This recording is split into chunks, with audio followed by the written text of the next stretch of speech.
back for the final countdown, the final product. That's it.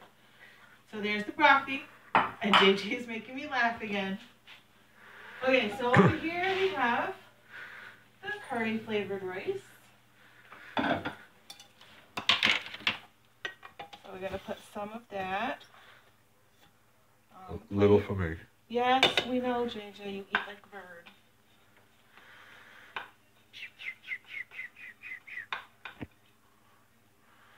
And then we'll come over here. And I broke down the chicken a little bit. And there it is. And I put that right on top of the rice. And you could throw some some add-ons in here if you want, some mushrooms or anything, but not necessary.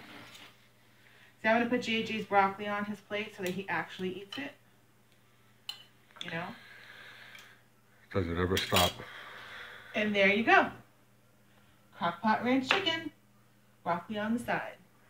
Thanks, guys. Thanks for all the love and encouragement. See you guys later. Bye.